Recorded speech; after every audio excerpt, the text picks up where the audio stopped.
जिस बच्चे का भी दिल धक धक कर रहा है इंग्लिश को लेकर, उनकी सबसे बड़ी प्रॉब्लम होती है सब्जेक्टिव। मुझे उम्मीद है कि इस वीडियो को देखने के बाद आपका दिल धक धक नहीं करेगा, बल्कि आप बहुत कॉन्फिडेंट हो जाएंगे कि एग्जाम में इंग्लिश के सब्जेक्टिव का क्वेश्चन हम बड़ी आसानी से हल कर सकते हैं। स्टार्ट करते हैं आज की इस वीडियो में। मैं आपको जो बताने वाला हूँ, कुछ ऐसे बच्चे भी हैं जो ये नहीं जानते हैं कि उनके सिलेबस में इंग्लिश में सब्जेक्टिव में क्या क्या पूछा जाएगा एग्जाम में। तो ऐसे बच्चों के लिए है कि सबसे पहले आप ये जान लीजिए कि आपके सिलेबस में कुछ क्वेश्चंस ऐसे रहते हैं जो कंपलसरी रहते हैं कि आपको वो बनाने हैं। सब्जेक्टिव वाले पोर्शन की बात कर रहा हूं मैं, जो सेक्शन बी होता है 50 नंबर का, उसकी सबसे पहला सवाल जो आपको मिलने वाला है वो है इससे। दूसरा सवाल है एक्सप्लेनेशन 4 नंबर का, प्रोज का आता है ये। फिर तीसरा सवाल है एक्सप्लेनेशन 4 नंबर का, पोइट्री का। फिर लेटर या एप्लीकेशन 5 नंबर का होता है, और शॉर्ट क्वेश्चन होता है 10 नंबर का। तो कुल मिलाकर 8 4 12 4 16 5 21 10 31 मार्क्स इधर हो गए। 15 नंबर आपको इसमें से कोई 3 बनाना पड़ता है, तो 31 15 46 नंबर। ये सवाल आपका ऑप्शनल होता है। ऑप्शनल का मतलब है आप इनमें से किसी भी 3 को बनाइए, है ना। इसमें से कोई 3, हर सवाल 5 नंबर का, तो 15 नंबर, और लास्ट में ये 4 नंबर। तो कुल मिलाकर 31 + 15 + 4, ये हो गया आपका 50 मार्क्स। अब काउंट कर लीजिए, 50 हो जाएगा। तो इस वीडियो में मैं आपको पूरे 50 नंबर को लाने का फंडा बता रहा हूं। जो बच्चे ओके इंग्लिश एकेडमी को नहीं जानते हैं, जान लें 20 21 22 23 और इस साल 24 के जो साइंस और कॉमर्स के स्टेट के फर्स्ट टॉपर है ओके इंग्लिश एकेडमी। सबसे पहले मैं एग्जाम मंथन के बच्चों को बता देना चाहता हूं, जो भी हमारे ऐप पे जुड़े हुए हैं एग्जाम मंथन से 90 मिनट वाले कोर्स से, कि ये चीज भले आपको दिख रही है कि एग्जाम मंथन की है, बट एग्जाम मंथन की नहीं है ये। ठीक है, स्टार्ट करते हैं। इससे जो है ना, आपको मालूम है जो भी बच्चे अभी इस वीडियो को देख रहे हैं, कि ये जो 8 नंबर का सवाल है उन बच्चों के लिए मुश्किल है जो इंग्लिश में अक्सर प्रैक्टिस नहीं करते हैं लिखने की। अगर आप सिर्फ एग्जाम के पॉइंट ऑफ व्यू से पढ़ना चाहते हैं तो इसमें मैं वही बताने वाला हूं, लेकिन उसमें 2 फंडा है। या तो वो बच्चे जो सीबीएसई से हैं या जिन्होंने अक्सर इंग्लिश को लिखने की प्रैक्टिस की है, वो बड़े अच्छे से इसको कर पाते हैं, या वो बच्चे जो रट कर पाते हैं जिन्होंने पहले इंग्लिश नहीं पढ़ा है। तो ये सब जो तरीके हैं ना, वो उन बच्चों के लिए जिन्हें इंग्लिश आती है, कि भाई सबसे पहले हमें इंट्रोडक्शन पे ध्यान देना होता है, फिर हमें बॉडी लिखनी होती है, फिर हमें कंक्लूजन पे ध्यान देना पड़ता है। ये सारा तरीका उन बच्चों के लिए जिन्हें इंग्लिश आती है। जिन्हें इंग्लिश नहीं आती, उन्हें बस रटने के लिए लास्ट में मटेरियल चाहिए होता है।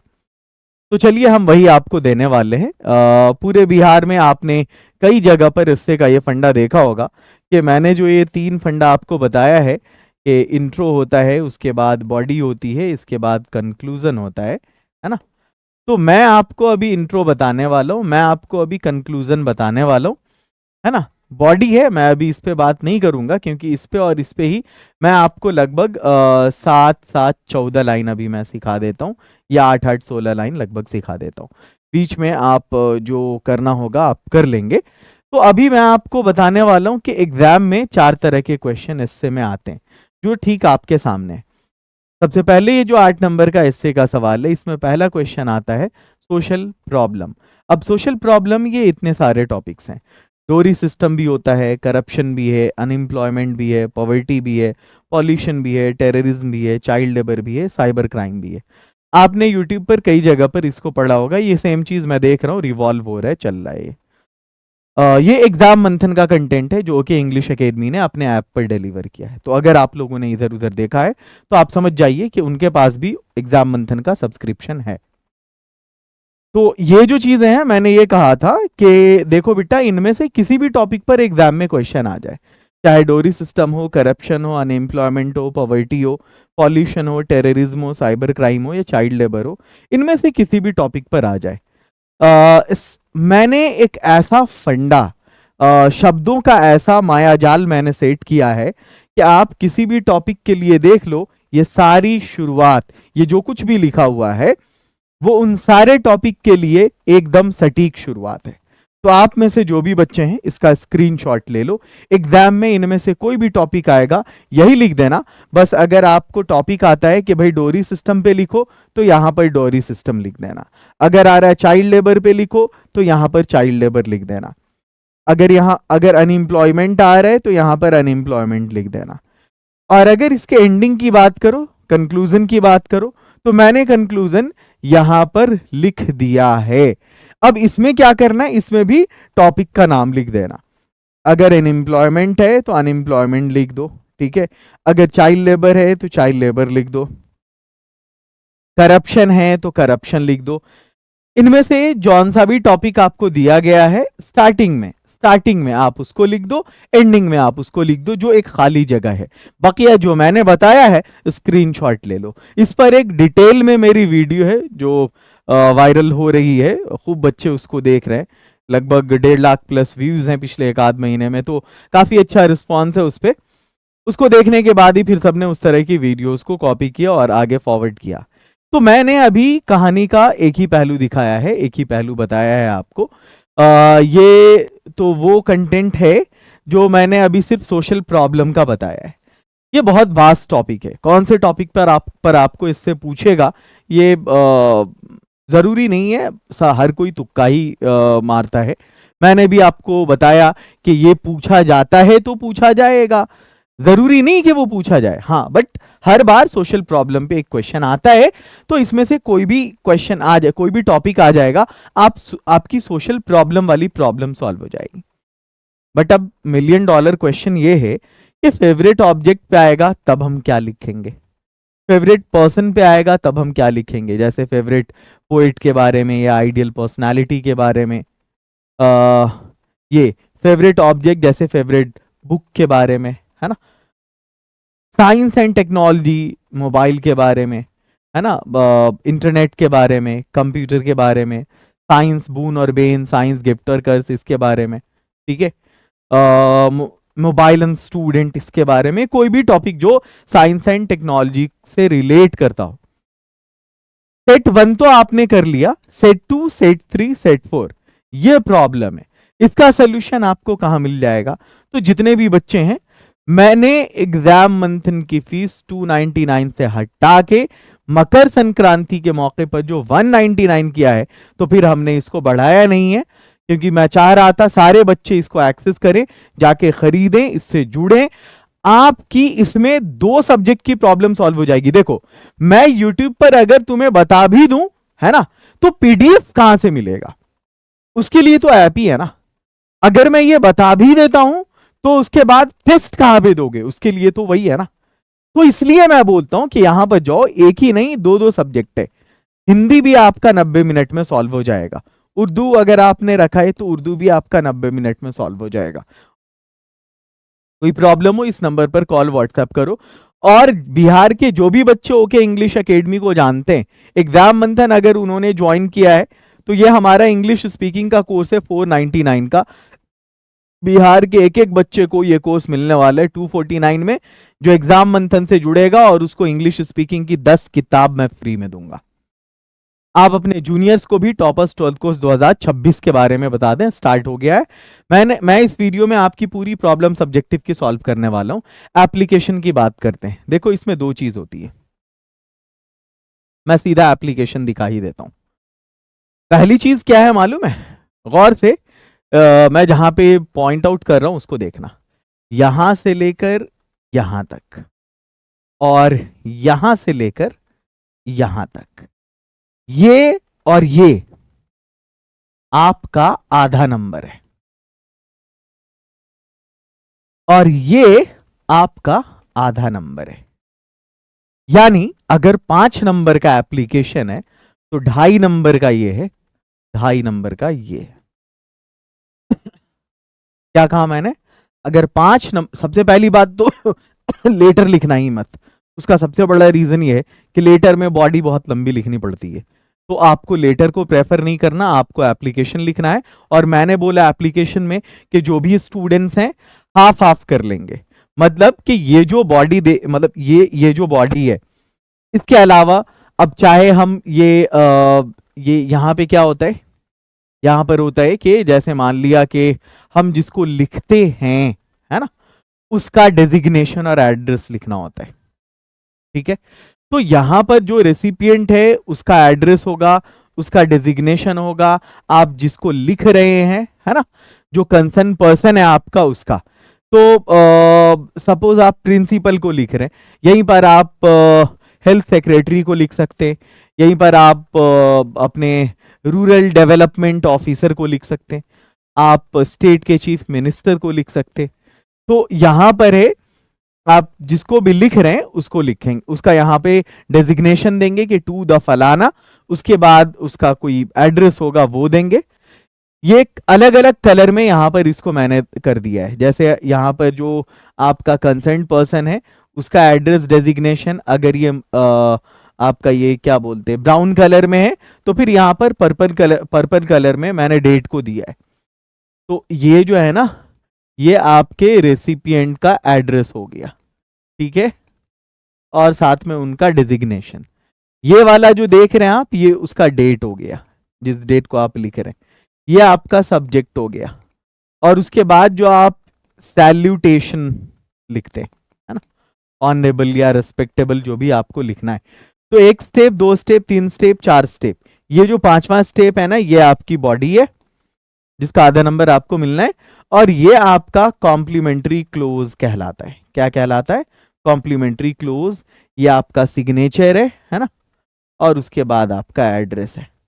तो कहने का मतलब ये है कि ये जो एप्लीकेशन लिखने के 7 स्टेप्स मैंने बताए हैं सारे बच्चों को, ये 7 स्टेप देखो यहाँ पे, address of recipient, date, subject, salutation, complimentary close और सिग्नेचर एंड एड्रेस।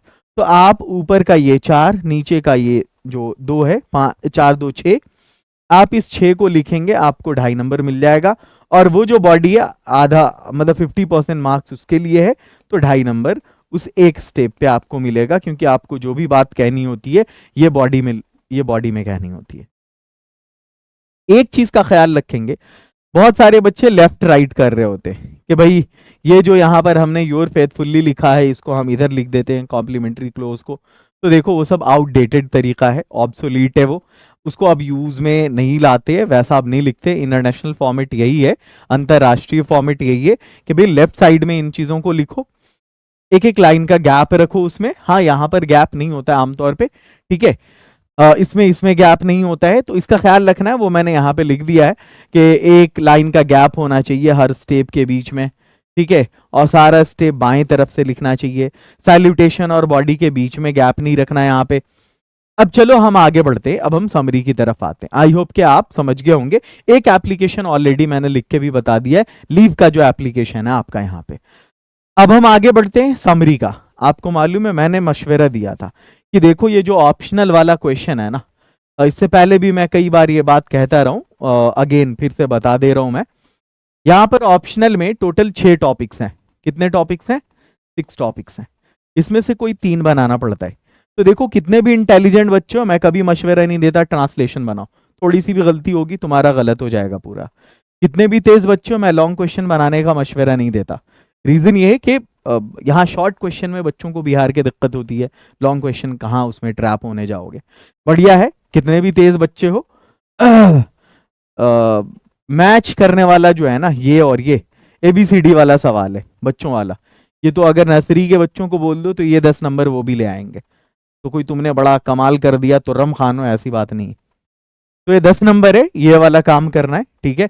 उसके बाद जो 5 नंबर है, ये समरी में से कोई एक करना है। लेकिन अगर किसी को लगता है नहीं ये थोड़ा सा कॉपी भरी होनी चाहिए, एग्जामिनर को इंप्रेस करना है, अगर ये मामला है तो कोई बात नहीं, 2 समरी चूज कर लो, 1 मैच कर लो, ये कर सकते हो। तो अभी मैं जो बता रहा हूं ना, वो समरी के बारे में बता रहा हूं। और समरी का फंडा क्या है, मैं समरी का भी एक ट्रिक देने वाला हूं। ये जो समरी है, आपके प्रोज सेक्शन में मालूम है टोटल 11 चैप्टर्स हैं, पोएट्री सेक्शन में मालूम है आपको टोटल 10 चैप्टर हैं। ये आपको फ्री मटेरियल सेक्शन में ऐप पर मिल जाएगा। टोटल कितने चैप्टर्स हो गए? 21 चैप्टर्स हो गए। इस 21 चैप्टर की समरी लिखने के इस 21 चैप्टर के समरी लिखने के तरीके को मैं बताने वाला हूं अभी सारे बच्चे को। इस पूरे 21 चैप्टर्स का फंडा एक ही होगा, एक ही सोल्यूशन है। वो कहते हैं ना, अब क्या बोलते हैं, एक पंथ दो काज, यहाँ एक पंथ 21 काज। 21 चैप्टर है, सोल्यूशन एक ही है अपने पास। अब सोल्यूशन क्या है? चाहे chapter Indian civilization and culture हो या पोएट्री सेक्शन में टू टेस्ला व्हाई डू नॉट गो, चाहे इधर आपका जो है भारत इज माई होम हो, या फिर आपका ये क्या बोलते सॉन्ग ऑफ माई सेल्फ, चाहे ए पिंच ऑफ स्नफ हो, चाहे now the leaves are falling fast हो। ठीक है, हम समरी इसी तरह से लिखेंगे।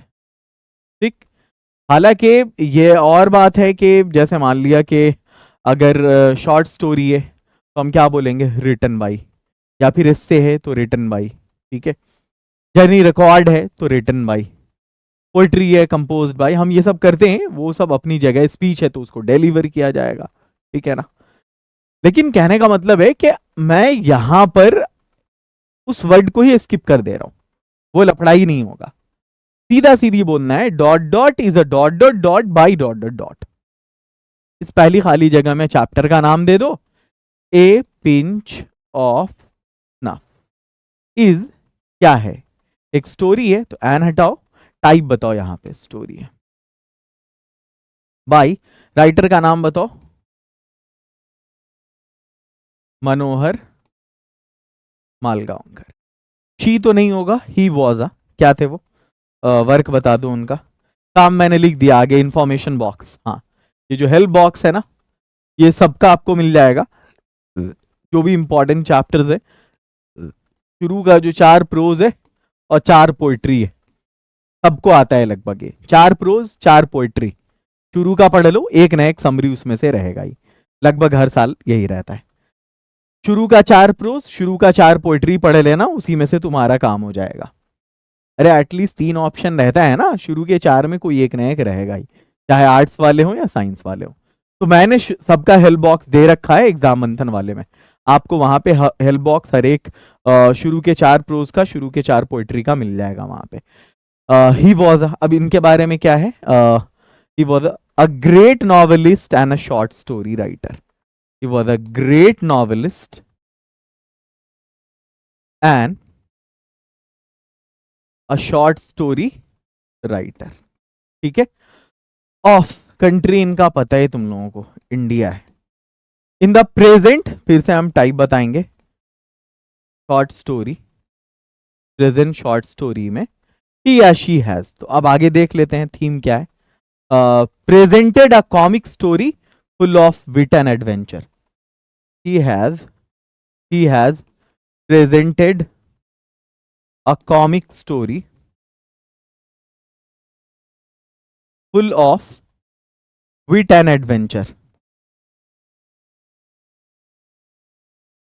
अरे कोई भी कितना भी कमजोर बच्चा होगा, अगर ऐसी ओपनिंग कर दोगे ना तो बवाल हो जाएगा। ए pinch of snuff is a short story by Manohar Malgaonkar. He was a great novelist and a short story writer of India. In the present short story, he has presented a comic story full of wit and adventure. अगर ऐसे अपनी opening आप करते हो तो कोई भी student हो आप, एग्जामिनर देख के वो बोलते हैं ना, first impression is the last impression. जैसे ही वो आपकी समरी के ओपनिंग लाइन को देखेगा, मुझे यकीन है कि आगे फिर वो नहीं देखने वाला, उसी हिसाब से वो मार्क्स डाल देने वाला है। खैर, चूंकि उनके पास भी कॉपीज के बंडल होते हैं, चेक करना होता है सबको, क्या बोलते हैं, कौन मेहनत करना चाहता है उतना, सब चाहता है शॉर्टकट में अपने काम को निकाले, तो वैसे होता ही है। तो ये आपकी स्टार्टिंग हो गई। उसके बाद एंडिंग की जहां तक बात है, तो एंडिंग आपको मैं बता दूं कि जितने आपके 21 चैप्टर्स है ना, ये पूरे 21 चैप्टर, 21 चैप्टर्स की जो एंडिंग है वो एक ही जैसी होगी, एक ही जैसी होगी। जिस तरह से मैंने अभी आपको बताया थोड़ी देर पहले कि कोई भी टॉपिक आ जाए, कोई भी टॉपिक आ जाए, इससे में वही बात लिखोगे जो यहां पर लिखी हुई है। कोई भी टॉपिक आ जाए यहाँ पर सोशल प्रॉब्लम में, इससे में वही बात लिखोगे जो यहाँ पर लिखी हुई है। इन द सेम वे मैं समरी में बता देना चाहता हूं एक एक बच्चे को कि भले स्टार्टिंग सबकी ऐसे होगी, मेरे हिसाब से इंट्रो ऐसा होना चाहिए, एंडिंग सबकी एक जैसी होनी चाहिए, और ये आपको एग्जाम मंथन में मिल जाएगा जैसे आप पहुंचोगे। देखो जो जितना पहले आए, बहुत सारे ऐसे बच्चे हैं पूरे बेफिक्र हैं, उनको ऐसा नहीं लग रहा कि 90 नंबर आएगा, उनको लग रहा है 90 नंबर 90 मिनट में 90 नंबर आएगा नहीं, आ गया, उनको ऐसा फील हो रहा है। तो मैं एक एक बच्चे से कहना चाहता हूं कि ये जैसे ही पहुंचोगे ना आप वहां पर, मैंने ऐसा फंडा एंडिंग का बताया है कि कुछ भी कोई भी चैप्टर हो, प्रोज का या पोइट्री का, एंडिंग एक ही जैसी रखनी है सबकी। अब चलो ये जो 10 नंबर है मैच करने वाला, उसको देखते हैं। सारे बच्चे को एक बार मैं रिकॉल करा देता हूं। Indian civilization and culture, Mahatma Gandhi, Bharat is my home, Zakir Hussain, a pinch of snuff, Manohar Malgaonkar, I have a dream, Martin Luther, ideas that have helped mankind, Bertrand Russell, the artist Shiga Naoya, a child is born, Germaine Greer, how free is the press, Dorothy L. Sayers, The Earth, H.E. Bates, India Through a Traveler's Eye, Perles Buck, A Marriage Proposal, Anton Chekhov। Prose खत्म, poetry देखते हैं।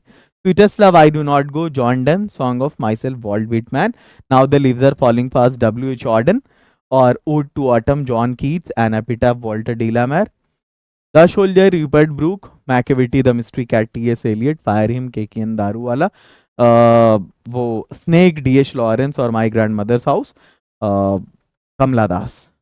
आगे चलो, next है passage का क्या trick होगा, इसको पढ़ लेना, स्क्रीनशॉट ले लेना, लेकिन इसको सॉल्व करने का अपना जो एक बिहारी फंडा है, कम से कम इतना तो है कि 2-3 बार एटलीस्ट इसको जरूर पढ़ना, और आपका जो क्वेश्चन है उस क्वेश्चन से आपके पैसेज के जो भी वर्ड्स मिल रहे हैं उसको हाईलाइट कर लेना। क्वेश्चन में कोई मेन वर्ड होता है, उस मेन वर्ड को हाईलाइट करना, और फिर उसके बाद अगर मान लिया कि बिहारी फंडा ये सबसे बेस्ट है, इसके आगे कोई फंडा नहीं है, अगर सवाल पहला है तो उसका जवाब इतनी ही दूर में कहीं पे होगा, दूसरा है तो यहां पे होगा, तीसरा है तो यहां पे होगा, चौथा है तो यहां पे होगा, वही होता है सीरियल से फर्स्ट सेकंड थर्ड फोर्थ, आमतौर पे 95% पैसेजेस में यही होता है। दूसरा जो, अब जैसे देखो यहां पर है, what is the largest, which is the largest living animal on planet Earth. अब यहां पर एक वर्ड है प्लैनेट है, तो प्लैनेट को आपने यहां पे जो पहला एक वर्ड है जो आपको लग रहा है, हो सकता है मेन वर्ड हो, ये प्लैनेट वर्ड थोड़ा लग रहा है, एनिमल लग रहा है, अर्थ लग रहा है। अगर पहली दूसरी लाइन में प्लैनेट एनिमल अर्थ कहीं पे दिख रहा, प्लैनेट दिख रहा, तो ये तो थोड़ा डिफरेंट है, एनिमल अर्थ रिपीट हो सकता है।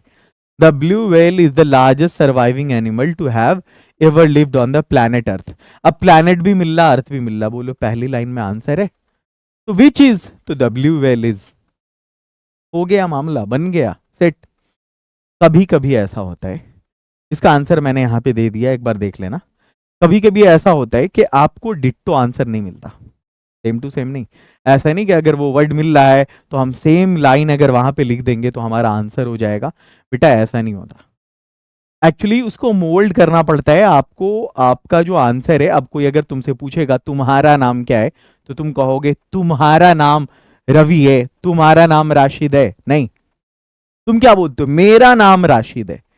अगर तुमसे पूछ रहा है तो तुम्हें बोलना पड़ेगा अपने लिए कि मेरा, समझ में आ रहा, तो वही चीज है वहां पे, सवाल जिस हिसाब से होगा आपको जवाब उस हिसाब से बोलना पड़ेगा, ठीक है। आगे चलो, लड़का कहां जा रहा था, तो लड़का वहां जा रहा था। अगर सवाल है वो कहां जा रहा था, तो आपको बोलना नहीं है कि लड़का वहां जा रहा था, आपको बोलना होगा वो वहां जा रहा था, ठीक है। तो उस तरह से ये इतना सा सेंस तो सारे बच्चों में है, वो उसको कर लेंगे मुझे उम्मीद है। अब हम शॉर्ट एंड लॉन्ग क्वेश्चन की तरफ बढ़ते हैं। देखो शॉर्ट एंड लॉन्ग क्वेश्चन की जहां तक बात है, टोटल आपके सिलेबस में 21 चैप्टर्स हैं शॉर्ट एंड लॉन्ग क्वेश्चन में। यहाँ पे आप कुछ नहीं कर सकते सिवाय रटने के,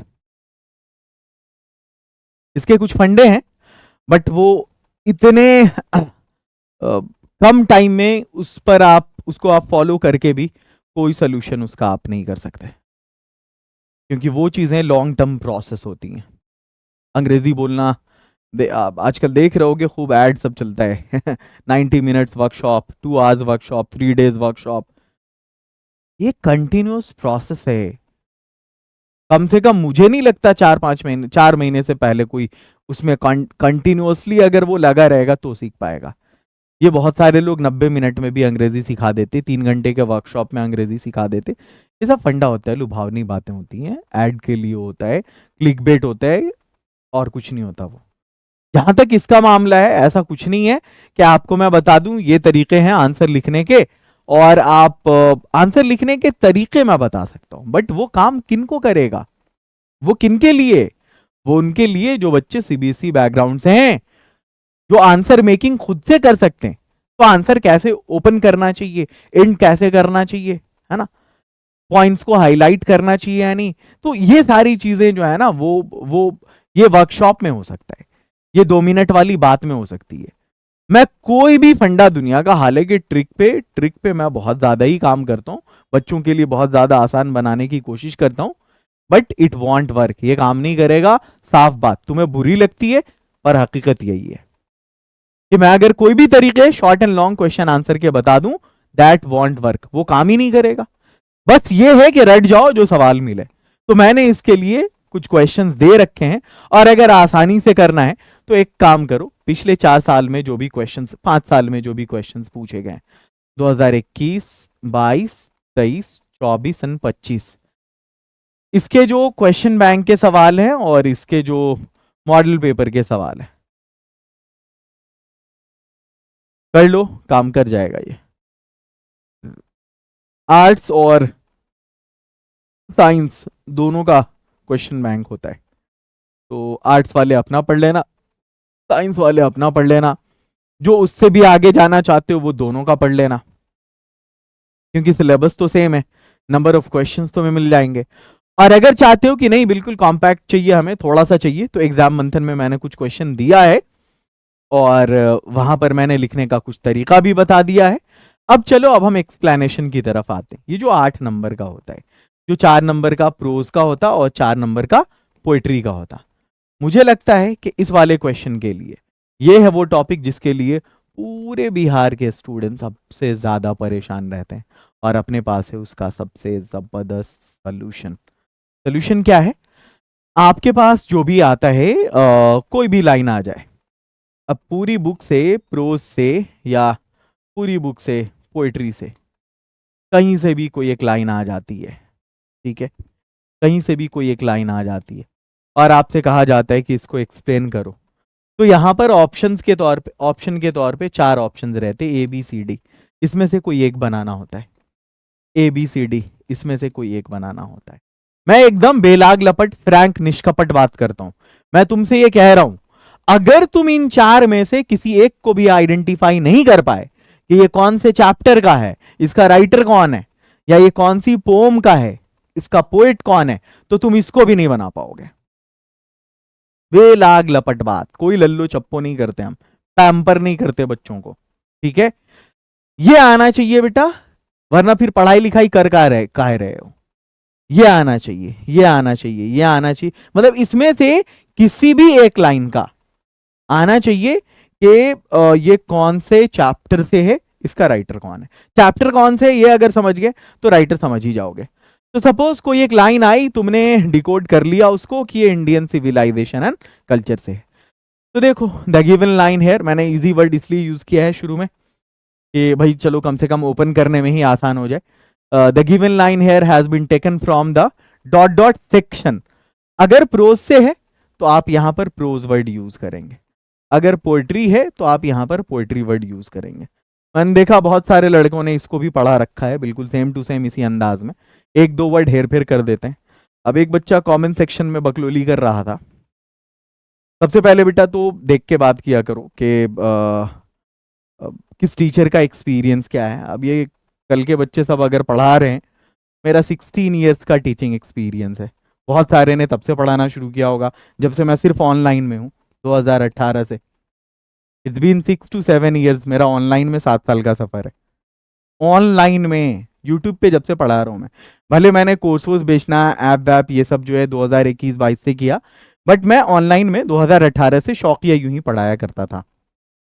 अब और कोरोना के पीरियड में कुछ गूगल मीट वगैरह से क्लासेस लिया था हमने, जो शुरू में सब करते थे।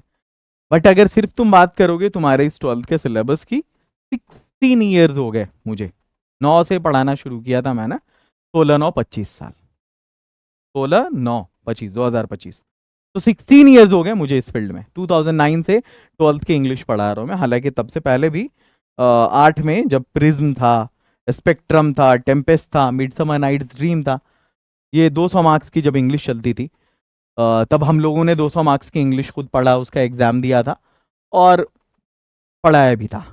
चलो, तो खैर, तो वो बच्चा कह रहा था सर ये बिहार बोर्ड का आप पढ़ा रहे तो दूसरे यूपी बोर्ड का थोड़ी ना पढ़ाएंगे, बिहार बोर्ड का ही पढ़ाएंगे ना, शायद वो बच्चे कमेंट कर रहे थे। बेटा इससे कहाँ मुझे एतराज है, बिहार बोर्ड तो सब पढ़ाते हैं। प्रॉब्लम यहाँ पे होती है ना कि ये चीज मैंने तुम्हें बताया, अब सेम चीज को दूसरे लड़के इसको डिलीवर करते हैं, और जैसे आप देखोगे कोई भी न्यूज होता है ना, तो उसकी जो रॉ वीडियोस होती है ना, किसी एक छोटे मोटे चैनल के पास भी अगर होगी, और अगर मान लिया कि कोई उसको पढ़ा रहा, कोई दूसरा उसको डिलीवर कर देगा ना, अब कि उसका सोर्स मैं हूं, तो वो उसको क्लेम करेगा।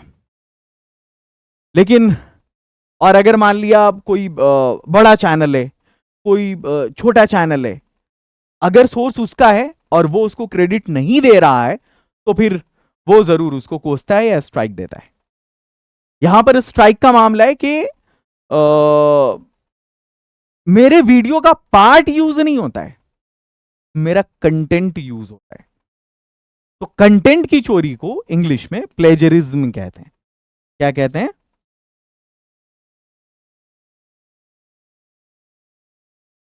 क्या कहते हैं? प्लेजरिज्म, ये होती है यहां पे। तो प्लेजरिज्म का जो कॉन्सेप्ट है, यूट्यूब उसको सीरियस नहीं लेता है, बट ना, हाँ वो होता है, बट मान लिया कि आपके पार्ट ऑफ द वीडियोस को, म्यूजिक को, इमेजेस को अगर यूज किया जाता है तो यहां पर सब क्या करते, इसको उठा देते, कंटेंट को उठा देते, डिलीवर कर देते, कोई प्रॉब्लम नहीं है। यही चीजें भी, और ये बातें लास्ट तक एंड होते होते बिहार के A to Z बच्चे को पता हो जाती है जो इस चैनल से जुड़े हैं। और दिन भर में, अब तो जब लास्ट टाइम में एग्जाम का 2-3 महीना रहता है, तो हर दिन मिनिमम 20 से 25 स्क्रीनशॉट्स आते हैं। सर ये मेरे क्लासरूम में डिलीवर हो रहा है, सर फला चैनल पे डिलीवर हो रहा है, सर मेरे ऑफलाइन में डिलीवर हो रहा है, सर मेरे स्कूल में डिलीवर हो रहा है। तो अच्छी चीज को कॉपी करो, बट क्रेडिट देना मत भूलो। क्रेडिट देना है यहाँ पे, source okay English academy, source Atif sir, ये क्रेडिट देना है।